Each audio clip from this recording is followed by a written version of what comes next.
او دا دعا کوه چې عمره وکړم بس عمره دې بدل ارمان دی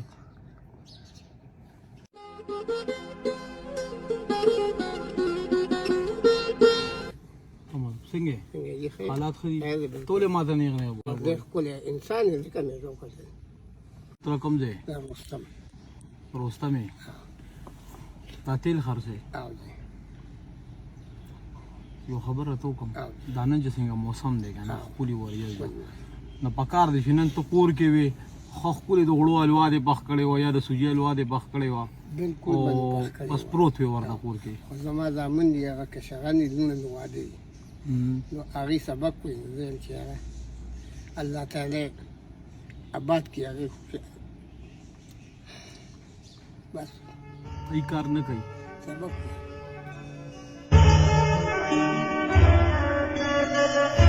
ښځه چې یو کار وکړو خفه کېږي و بلکل نه ورځې دې کې ودرېدم دې لپاره ودرېدم چې ما لږ خوشحاله شي چې ګپ د سره ولګو الله دې خوشحاله ساته دې کې څو روپۍ ورځ ګټئ دې کې زموږ له خدای پاک نه چې زه راته څه وکړې 1200 عمره کړي چوټي پکې له سبا راځي چوټي د جمعې پر ورځ زه هم چې یو کار وکړو نن خو نیم ورځ هسې هم تېره شوې چې نن چوټیو کې څنګه وي چوټي چې وکړم ولې ښه به که نه چې وکړم خو چې دا اوس دا سودا راته پرته دا خرابېږي چې پاتې شي نه تاوان نو چې نه خرابېږي تاوان نه دی زه بچ کوم که نه یو کار به وکړو 1000 روپۍ ته ګټې 1100 یا 1200 چې نن د الله پاک 15000 روپۍ درکړي څنګه وي بس تاسو خوښه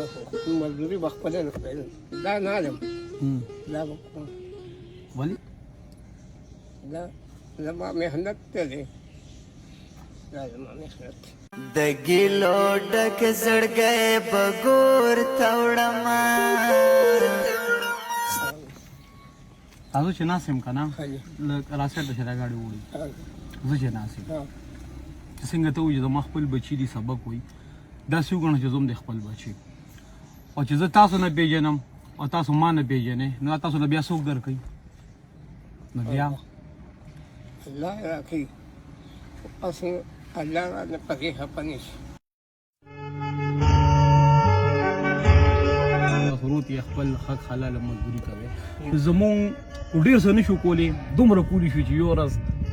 تاسو په سکون او په خوشحالۍ تېره امین ثم امین صحیح ده دا خو صرف ستا د دمې شوې چې ته نن یو ورځ دمو کې نن به یو بل کار کې ستا په کور کې چې کوم ماشومان دي نن چې کور ته ځي نن به هغې له دا 1500 روپۍ سپیشل دغه ماشومانو دي نن به هغې له مزیداره سره راولي او دا موسم چې څنګه دی د حلوا موسم دی نو د سوجۍ حلوا او نور چې پکې څه لګي ټول سامان به ورسره راولي او نن به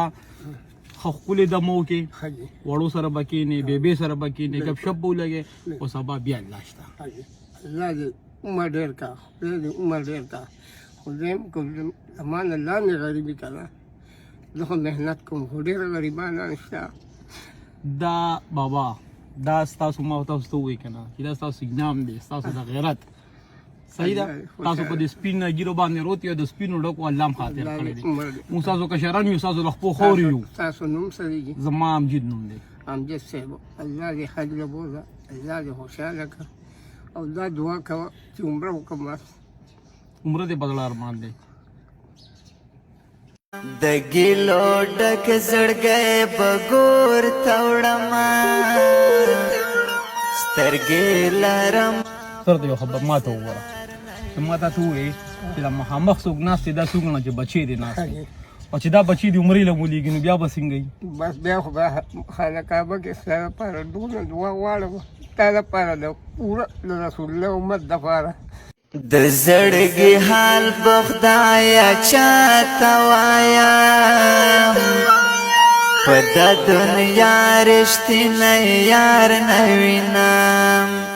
ما له داسې کار وکړه ما له خپل شناختي کارډ راکړه چې یو تصویر وښکړه تاسو ته پته شته چې راځه دلته کې ودرېدم او زه په دې ټولې علاقه کې وګرځېدم او تاسو ته الله پاک ودرولم د دې مطلب دا دی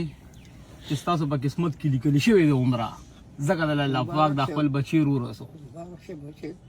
صحیح ده اوس چې لاړ شي نن کور ته په بیبي په وړو باندې بلوا مخري او الوا خوږی کنه دا خوشاله په موقع خلوخري ورته بوې ډیر زر وره چې وګری لروانه او دا بشي بر سره ان شاء الله یو سورو کې رافته کوي پاسپورت به جوړو ارسه برړی کو او زبر په خپل گاډي کې ایرپورټ ته بوزم بس نارک بوم الله ټول عمر ابال او خال له بچیا او خپل د بچو لغم او دا پټونو د مرزونو نو ساته اوس ماته اجازه ته زما انتظار کوي صحیح ده الله خوشاله الله په دنیا ما نازي گئی خلقنو د دنیا دوا ورځ ژوندون د تیر بش